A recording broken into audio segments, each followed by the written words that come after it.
pembukaan. Bismillahirrahmanirrahim. Assalamualaikum warahmatullahi wabarakatuh. Alhamdulillah, wassalatu wassalamu ala Rasulillah, Muhammad sallallahu alaihi wa ala ali Muhammad. Yang kami hormati seluruhnya saja yang ada dalam ruangan ini, dan juga saya ingin menyampaikan terima kasih kepada narasumber kami yang melakukan secara Zoom, yaitu Pak Sudino dan Ibu Endar Saleh. Ibu Pak Endar Saleh.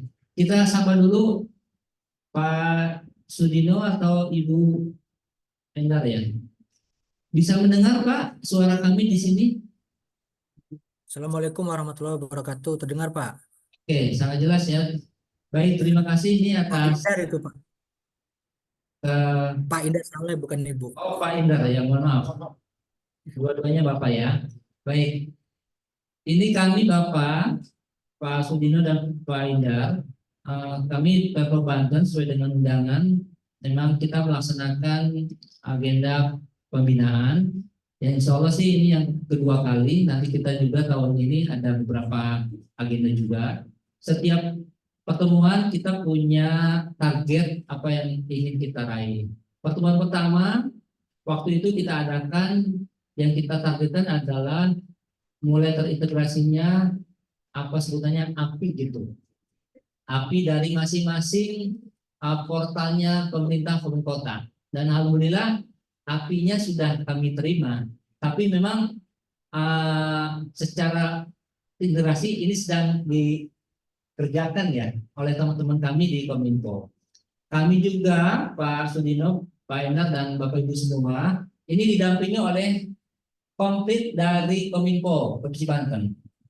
Ada Pak Kabitnya, dan juga rombongan tenaga ahli ini di bawah semua. Di belakang kita ada tenaga ahli aplikasi, tenaga ahli infrastruktur, tenaga ahli data, dan tenaga ahli keamanan. Jadi syukur alhamdulillah kami support besar dari Kominfo, sehingga semua tenaga ahli dibawa hari ini bersama kita. Jadi saya ingin pertemuan ini kita manfaatkan seoptimal mungkin. Tentu diawali dengan kita mendapatkan dulu arahan-arahan dari pembina-pembina kita, baik itu dari PPHN dan dalam ini diwakili oleh Bapak Sudino dan Pak Endar. Maaf.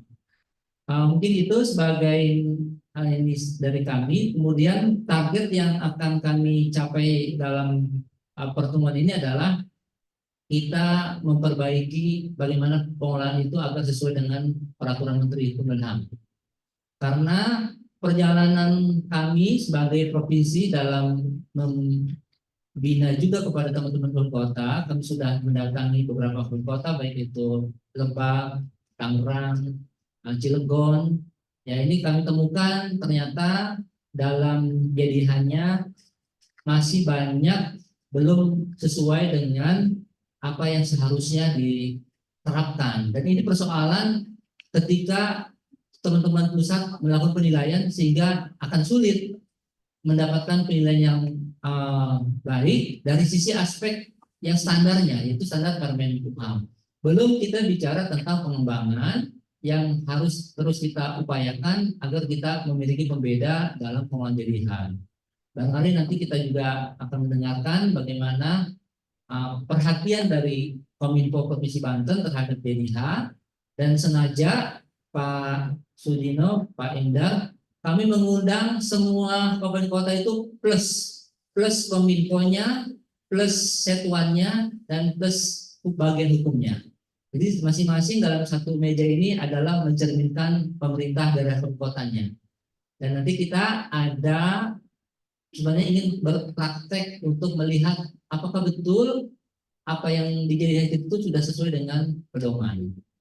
Mungkin itu Bapak dan Ibu, dan kesempatan pertama saya berikan untuk narasumber dari Kementerian Hukum dan HAM, BPHN dalam hal ini, dan mohon Pak Sudino dan Pak Indar kita secara singkat ringkas saja, karena mengingat kita ingin mempraktekkan sebenarnya letak terhadap kesalahan itu di mana dan bagaimana perbaikannya dan siapa kira-kira yang mengerjakannya.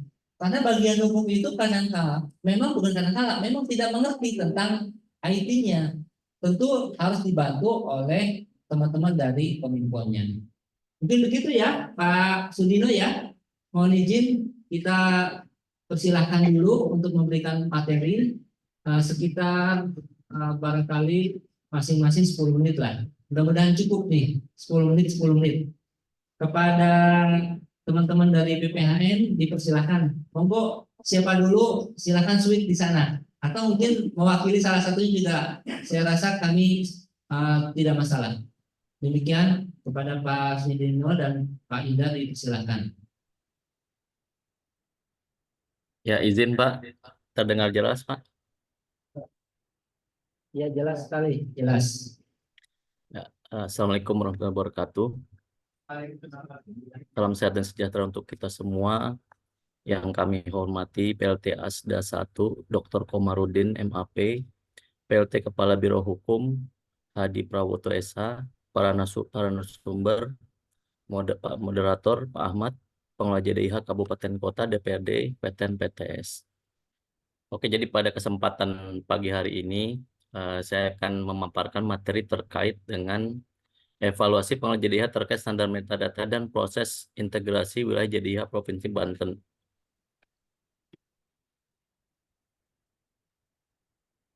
Nah, ini kalau untuk dasar hukumnya saya kira Bapak Ibu sudah paham ya Bapak Ibu ya terkait Perpres 33 tahun 2012 dan standar pengolahannya diatur di Permenkumham 8 2019. Kita skip ya.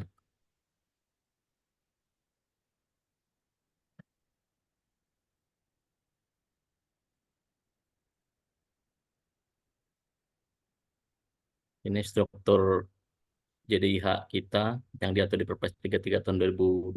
Silahkan dibaca-baca ya Bapak Ibu. Mungkin kalau untuk PTN PTS yang memang baru ya untuk mengelola JDIH, silahkan dibaca-baca struktur organisasi JDIH seperti apa, pusatnya siapa, anggotanya siapa, silahkan dibaca-baca.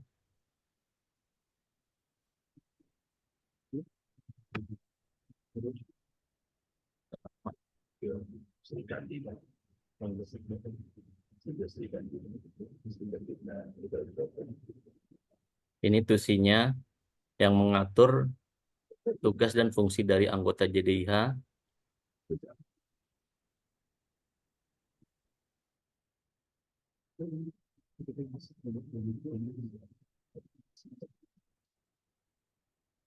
Ibu, di Permenkumham nomor 8 tahun 2019 diatur terkait standar pembuatan abstrak, kedua standar pengelolaan dokumen dan informasi hukum, selanjutnya standar pelaporan. Nah, ini Bapak Ibu yang harus diperhatikan ya Bapak Ibu. Jadi memang sebelum melakukan pengolahan dokumen dan informasi hukum, ada 6 langkah yang memang harus benar-benar diperhatikan Bapak Ibu. Jadi nanti ketika sudah mengolah, tidak lagi mencari-cari apa saja dokumen hukum yang memang bisa diolah gitu. Jadi yang pertama yang dilakukan adalah melakukan inventarisir dokumen dan informasi hukum. Jadi begini contoh ya Bapak Ibu. Misalkan di pemerintah Provinsi Banten. Nah, secara struktur organisasi itu kan mereka ada badan, ada dinas, ya ada juga asisten daerah. Nah, itu yang terkait dengan peraturan silakan diinventarisir jenis-jenis peraturan yang ada di OPD-OPD-nya. Gitu. Misalkan contoh, di asisten daerah 1 misalkan menerbitkan SK atau surat edaran. Di badan, di dinas juga menerbitkan hal yang serupa. Nah, silakan semua diinventarisir. Jadi, setelah semua diinventarisir, baru dibuatkan langkah kedua ada dasar hukumnya. Nah, contoh kalau untuk pemerintah Provinsi Banten itu dari peraturan gubernur ya terkait dengan pengolahan JDIH. Nah, nanti turunannya adalah SK dari gubernur. Jadi nanti dibuat SK tim pengolah. Jadi SK ini berisi tentang pengolahan JDIH-nya. Tim pengolah JDIH. Kalau dasar hukum tadi terkait dengan pengolahan JDIH dan turunannya SK tim pengolah terkait dengan tim pengelola JDIH-nya. Jadi sana nanti disebutkan siapa, misalkan sebagai yang bertanggung jawab di provinsi adalah Biro Hukum ya, Biro Hukum Provinsi. Nanti setelah proses inventarisir, misalkan ada jenis tertentu, misalkan ada SK asisten daerah atau SK atau surat edaran di badan atau dinas itu. Nah, itulah OPD yang nanti dimasukkan ke dalam SK tim pengelola seperti itu Bapak Ibu. Jadi nanti ketika melakukan pengolahan itu dapat berkoordinasi dengan baik, termasuk bagaimana mendapatkan dokumen hukum tersebut karena sudah dituangkan ke dalam SK tim pengelola gitu. Jadi ketika misalkan contoh di perpustakaan daerah provinsi ternyata ada koleksi dokumen hukum langka misalkan. Nah, libatkan itu ke dalam SK tim pengelola. Karena itu ada bobot penilaian tersendiri terkait dengan pengolahan dokumen hukum langka. Misalkan kalau di kami di BPN itu ada namanya Statblad, dokumen hukum langkanya. Ada Osamu Seirei, peninggalan kolonial Jepang. Ada Osamu Kenrei. Nah, seperti itu Bapak Ibu. Atau peraturan atau buku-buku hukum yang memang diterbitkan sebelum Indonesia merdeka seperti itu. Jadi diinventarisir dulu dengan komprehensif. Nanti setelah diinventarisir di mana nih letak jenis-jenis dokumen ini baru dimasukkan ke dalam SK tim pengelola seperti itu Bapak Ibu. Jadi untuk nanti mempermudah fungsi koordinasi. Nah, setelah memasukkan tim teknisnya itu OPD-OPD-nya yang di dalam yang memiliki dokumen hukum tersebut nanti dilibatkan juga Diskominfo yang jelas karena mereka sebagai pengampu TIK di wilayahnya. Dalam hal ini kalau provinsi berarti Diskominfo provinsi. Kalau di kota berarti Diskominfo kota. Begitu selanjutnya kabupaten. Nah, setelah dan juga jangan lupa melibatkan dari bagian penganggaran Bapak Ibu. Karena memang agar mereka memahami bahwa JDH ini memang penting gitu dan kegiatan ini memang sebagai memiliki peran strategis di secara nasional gitu. Nanti saya jelaskan selanjutnya terkait dengan peran strategis JDIH. Nah, setelah di langkah kedua dasar hukum sudah ada, SK tim pengelola sudah ada, langkah selanjutnya adalah melakukan pengolahan sesuai standar Permenkumham 8 tahun 2019 melalui website JDIH. Nah, artinya medianya sudah ada terlebih dahulu yaitu website JDIH-nya gitu. Jadi kalau mengolah tapi tidak ada website JDIH-nya juga percuma, jadi disediakan terlebih dahulu. Nah, bagaimana cara mendapatkan website JDIH yaitu dengan koordinasi dengan Diskominfo masing-masing. Kalau misalkan kabupaten koordinasi dengan Diskominfo kabupaten, kota dengan Diskominfo kota dan seterusnya seperti itu. Nah, tadi juga disinggung masalah terkait metadata gitu kan. Nanti saya jelaskan di slide selanjutnya. Nah, selanjutnya setelah melakukan pengolahan baru dilakukan langkah integrasi. Nah, kalau saya lihat kan di Provinsi Banten ini sudah terintegrasi semua ya kecuali PTN PTS ya Bapak Ibu ya. Nah, jadi silakan benar-benar diperhatikan nih khususnya untuk PTN PTS ya yang memang hadir dalam kegiatan hari ini. Jadi nanti diintegrasikan, nanti dalam proses integrasi ini nanti pasti butuh tim IT-nya karena nanti ada proses yang sifatnya teknis yaitu menanamkan file API. File API itu fungsinya adalah jembatan antar aplikasi. Jadi aplikasi website JDIH Bapak Ibu nanti dijembatani dengan file API ke website kami sebagai pusat JDIHN di jdihn.go.id. Nanti di sana ada proses pendaftaran. Nanti setelah pendaftaran kita approve. Nanti kita approve baru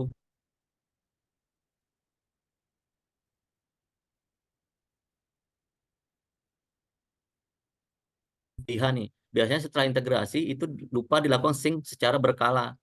Padahal sync berkala itu fungsinya adalah melakukan update, baik itu jumlah maupun kelengkapan. Saya ambil contoh misalkan salah satu anggota JDIH itu terintegrasi misalkan bulan Januari tahun 2023. Nah, setelah integrasi itu pastikan ada penambahan peraturan atau dokumen hukum. Atau mungkin ada perbaikan metadata, misalkan ada metadata yang masih kosong diisi. Nah, ketika itu tidak dilakukan sync secara berkala, artinya data yang tersampaikan ke kami di website jdn.go.id itu tidak update. misalkan pada tahun lalu Bapak Ibu itu terintegrasi dengan jumlah data misalkan 100 data, tapi dalam perkembangannya di tahun 2024 bertambah menjadi 200 data. Nah, artinya 100 data itu tidak terlaporkan ke kami. Jadi seolah-olah kami melihat bahwa pengolahannya ini jalan di tempat setelah integrasi. Nah, ini banyak yang dilupakan gitu. Jadi jangan lupa melakukan sync secara berkala. Nah, proses sync berkala ini sama seperti integrasi, hanya login kejadian.go.id, nanti klik sync sampai notifnya keluar sukses. Nah, artinya sudah dilakukan sync. Nah, seperti itu.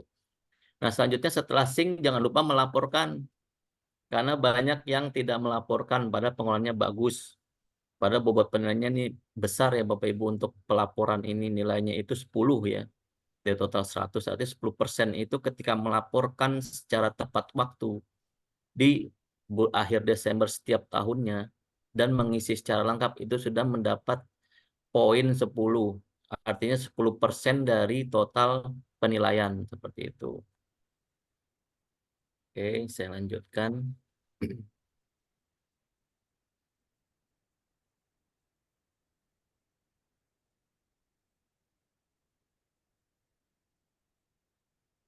Nah, ini Bapak Ibu, nanti Bapak Ibu silakan dibaca-baca. Ini saya bikin matriks ya. Apa-apa saja dokumen hukum yang memang menjadi prioritas ya atau primer ya. Misalkan contoh di provinsi dari Perda sampai surat edaran, peraturan keputusan tingkat eselon 2, 1 dan 2. Nah, ini silakan dibaca-baca. Nah, misalkan contoh untuk PTN PTS ini di sini untuk peraturannya silahkan dilakukan pengolahan terkait dengan peraturan rektornya, keputusan rektor, surat edaran di lingkungan universitas, MOU, termasuk dokumen hukum langkahnya, koleksi. Nah, ini nanti silahkan dibaca-baca Bapak Ibu. Karena memang ini karena waktunya memang singkat ya. Jadi saya coba memaparkan secara jelas tapi efisien. Nah, ini standar metadata Bapak Ibu. Jadi seperti yang disampaikan tadi ya oleh Pak Moderator bahwa ini yang memang perlu dilengkapi ya Bapak Ibu. Jadi memang ada saya lihat salah satu contoh JDIH di daerah Provinsi Banten ya gitu. Jadi memang tidak lengkap. Jadi misalkan dia untuk bidang hukumnya misalkan tidak ada, misalkan untuk singkatan jenisnya tidak ada. Nah, itu agar dilengkapi. Nah, di Permenkumham 8 2019 ini kita mengklaster dokumen hukum menjadi 4 tipe. 1 peraturan, 2 monografi,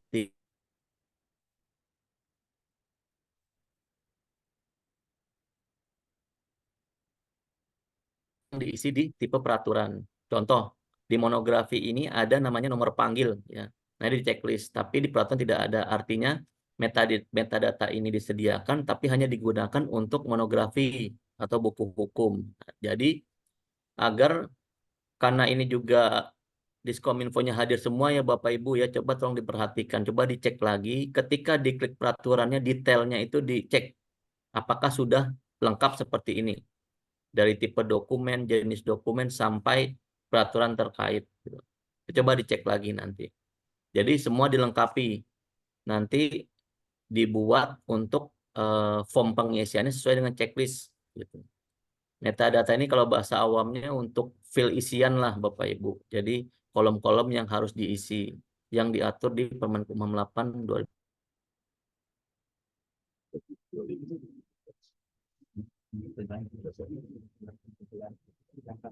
Perda Provinsi Banten nomor 1 tahun 2024. Jadi untuk jenis, nah di Permenkumham 8 2019 ini juga diatur terkait tata cara penulisan. Jadi untuk penulisan jenis, judul itu diperhatikan besar kecil hurufnya ya Bapak Ibu ya, sesuai dengan PYD, ejaan yang disempurnakan. Jenis peraturan daerah provinsi, judul peraturan daerah Provinsi Banten nomor 1 tahun 2024 tentang. Nah, ini harusnya tentangnya ini huruf kecil ya Bapak Ibu ya, karena kata sambung. Mohon dikoreksi nanti. Dan juga dan ini kata sambung jadi harus huruf kecil gitu, seperti itu. Nomornya nomor 1 tahunnya 2024, singkatan Perda, huruf besar semua, tanggal penetapan, tanggal pengundangan nanti bisa dicek di halaman yang ditandatangani. Di sana tertera ada tanggal penetapan dan pengundangan. Nah, selanjutnya untuk TU Badan TU ini tajuk entry utama atau pengarang. Pengarangnya ada Provinsi Banten. Jadi kalau Bapak Ibu kabupaten misalkan contoh Kota Cilegon, artinya TU badannya Kota Cilegon seperti itu. Tapi kalau misalkan sudah terlanjur menulis Cilegon dalam kurung kota, silahkan Bapak Ibu, karena itu juga diatur di Permenkumham. Jadi yang penting adalah penulisannya itu harus sesuai, harus konsisten Bapak Ibu gitu. Yang penting itu. Yang penting memang sudah sesuai dengan Permenkumham. Kan di Permenkumham ini ada 2 cara untuk penulisan TU. Seperti ini yang simple, ada juga dengan cara Banten dalam kurung provinsi. Nanti silakan menyesuaikan dengan kebiasaan penulisan. Nah, selanjutnya terkait sumber. Nah, di halaman penandatangan ini ada namanya lembaran daerah kalau untuk contoh perda ini.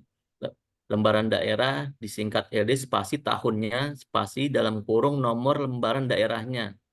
Dalam contoh ini adalah nomor 1.2 berapa jumlah halamannya sampai penandatangan, yaitu 53 halaman.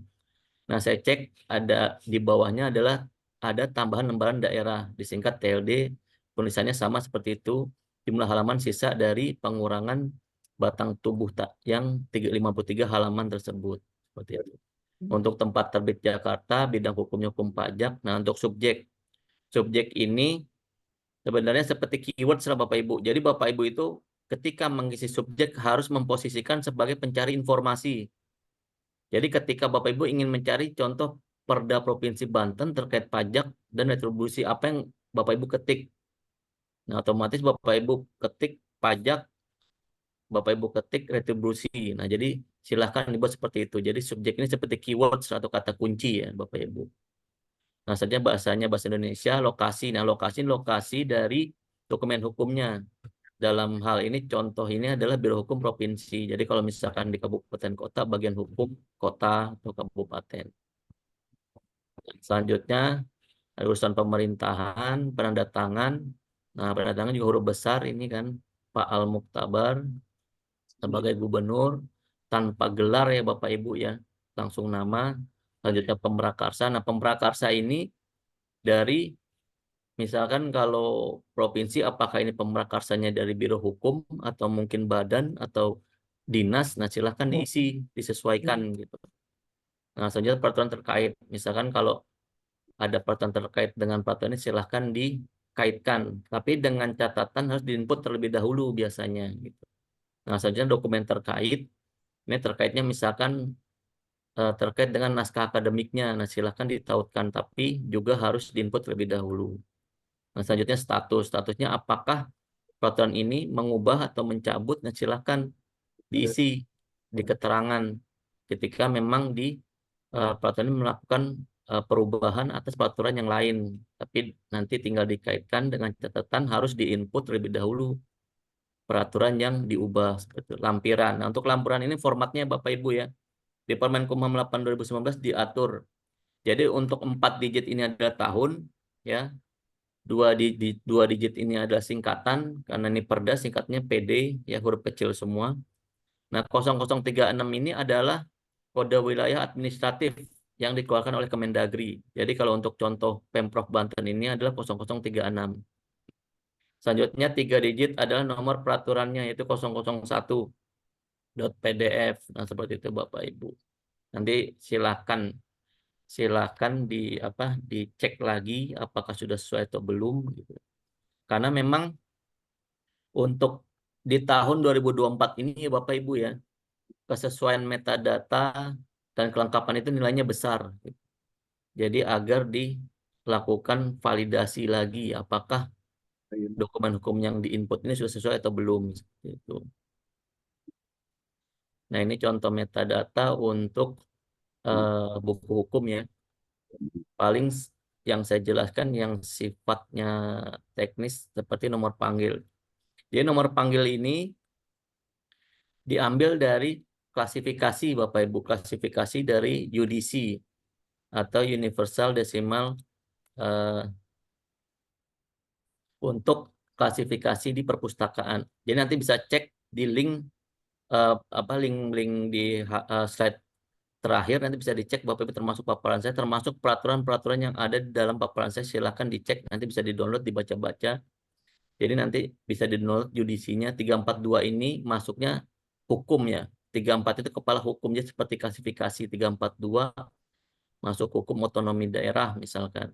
Nah, untuk BRA ini adalah nama pengarang huruf besar semua. Karena di atas itu kan TU pengarangnya adalah Brata Kusuma. Jadi BRA huruf besar spasi O kecil dari judul. Itu otonomi. Nah, selanjutnya untuk deskripsi fisik nanti tinggal dicek untuk berapa Romawi dalam bukunya, jumlah halaman, tinggi buku seperti itu. Artikel juga sama ya Bapak Ibu. Putusan juga sama. Nah, ini penyebab ketika memang kenapa URL API tidak aktif. Jadi ada beberapa nanti di slide selanjutnya ada beberapa anggota di Provinsi Banten yang memang tidak aktif URL API setelah saya review semalam. Jadi penyebabnya pertama website tidak dapat diakses gitu. Kedua perpindahan server, ketiga perubahan hak akses database, dan keempat perubahan struktur database.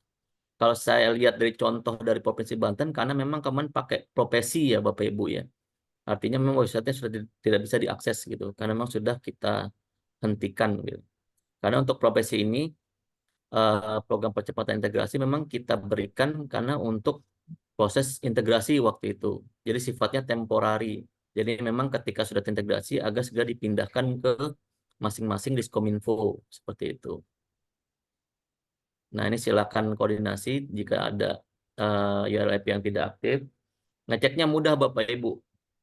Jadi nanti URL API yang nanti saya sampaikan itu tinggal di copy paste ke Google Chrome atau Mozilla sesuai dengan browser. Ketika nanti muncul datanya artinya aktif seperti itu. Karena banyak beberapa kondisi di mana ketika kita cek ya di tanggal tertentu tidak aktif, tapi anggota melaporkan bahwa sudah aktif. Nah, artinya memang harus dicek gitu. Apalagi di saat-saat penilaian seperti ini Bapak Ibu, karena kita ini sedang memang melakukan penilaian ya untuk pengelolaan JDH di tahun 2023 Bapak Ibu, yang nanti memang kita nilai di tahun 2024 gitu. Jadi silakan dicek URL API-nya aktif atau tidak, karena nilainya juga ini besar Bapak Ibu untuk URL API yang aktif dan update.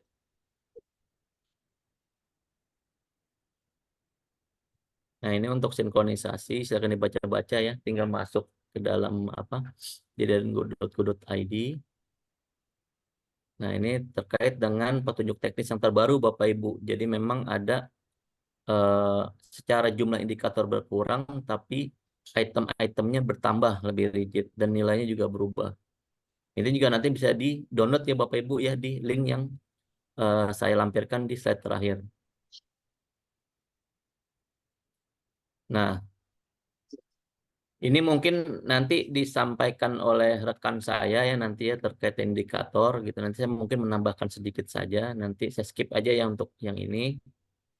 Nah, ini Bapak Ibu untuk evaluasi. Nah, silakan Bapak Ibu dari anggota yang hadir pada hari ini coba dicek. Di sini ada DPRD Provinsi Banten, DPRD Kota Tangerang, DPRD Kota Tangsel, DPRD Kota Serang, DPRD Kabupaten Serang, Kota Cilegon, DPRD Kota Cilegon. Nah, ini PLEP-nya tidak aktif. Kalau saya cek ya, ini 6 dari 7 ini menggunakan profesi. Karena alamatnya, subdomainnya adalah .jdihn.go.id. Gitu. Ada 1, 2, 3, 4, 5. Kecuali 2 ya. Kecuali yang DPRD Tangsel dan Kota Cilegon. Ini memakai website sendiri. Nah, ini Bapak Ibu nanti tinggal koordinasi dengan Diskominfo. Contoh misalkan DPRD Kota Tangerang. Nah, ketika jadi Kota Tangerang yang sudah ada, silakan duplikasi saja. Nanti duplikasi saja, nanti yang membedakan adalah halaman depan biasanya. Yang kalau misalkan JDH Kota Tangerang, itu nanti di halaman depan teksnya ada JDH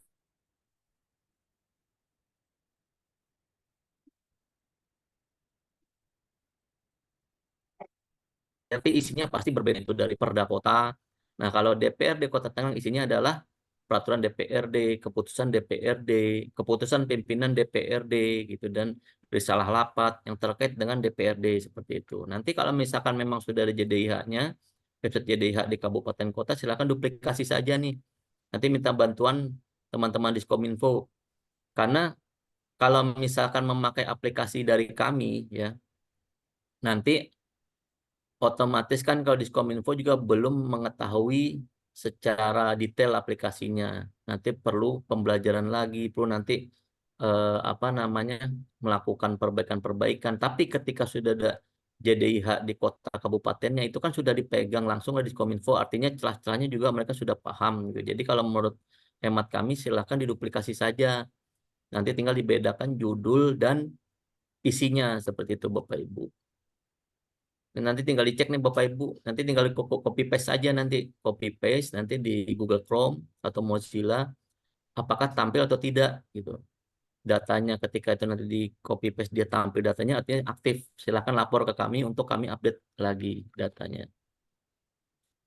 Nah, ini Anugerah JDN Awards tahun 2023 ya Bapak Ibu ya, yang diatur di Kemenkumham tentang penetapan hasil penilaian kinerja pengelolaan JDIH. Nah, tadi juga sudah dijelaskan ya bahwa untuk Provinsi Banten ini memang luar biasa menempati posisi 4 ya Bapak Ibu ya di tahun 2023 dengan nilai 93. Nah, ya harapan kami mudah-mudahan dapat dipertahankan prestasi seperti ini dan juga dapat diikuti oleh anggota yang lain, anggota yang di bawah pembinaan provinsi dari kabupaten kota, DPRD maupun tingkat PTN-PTS.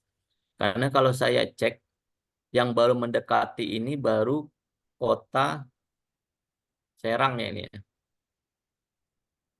Kelihatan sedikit Serang.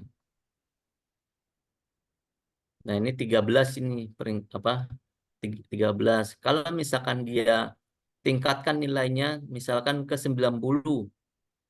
Nah, ini kan berarti dia harus mengejar sekitar 4 poin ya, Bapak Ibu. Nah, 4 poin atau mungkin tingkatnya ke 92 nanti masuk 10 besar. Nah, artinya nanti bisa jadi di tahun ini ada perwakilan tambahan kalau memang Pemprov Banten tetap nilainya baik dan memang bertambah gitu. Artinya kan ada perwakilan baru nih dari Provinsi Banten yaitu Kota Serang. Karena ini dia peringkat 13 harusnya ketika masuk ke 10 nambah 1 poin 2 poin saja sudah masuk ini kategori apa? 10 besar Bapak Ibu yang mendapatkan JD Awards seperti itu, JDN Awards. Nah, kalau untuk PTN-PTS Bapak Ibu nanti bisa untuk PTN-PTS yang hadir hari ini ya, agar dicek nanti bahwa untuk peringkat-peringkat ini masih dipegang dari Universitas Tidar, ITB, Universitas Pancasila, dan Warmadewa. Nah, ini sebagai apa? Sekilas saja Bapak Ibu bahwa ITB ini memang mereka serius dan mengolah JDIH. Karena memang pertama kali mereka itu konsultasi itu saya yang menerima waktu itu ITB. Padahal mereka itu tidak memiliki fakultas hukum, tapi mereka serius untuk melakukan pengolahan. Nah, akhirnya mereka mendapatkan posisi 2 di tingkat PTN-PTN secara nasional seperti itu. Jadi memang coba lakukan koordinasi dari PTN-PTS terkait bagaimana pengolahan yang baik ke PTN-PTS yang memang masuk 5 besar seperti itu. Nah, ini peran strategis JDIH Bapak Ibu ya.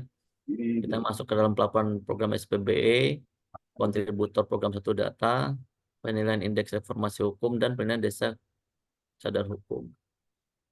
Oke Bapak Ibu, demikian yang dapat saya sampaikan.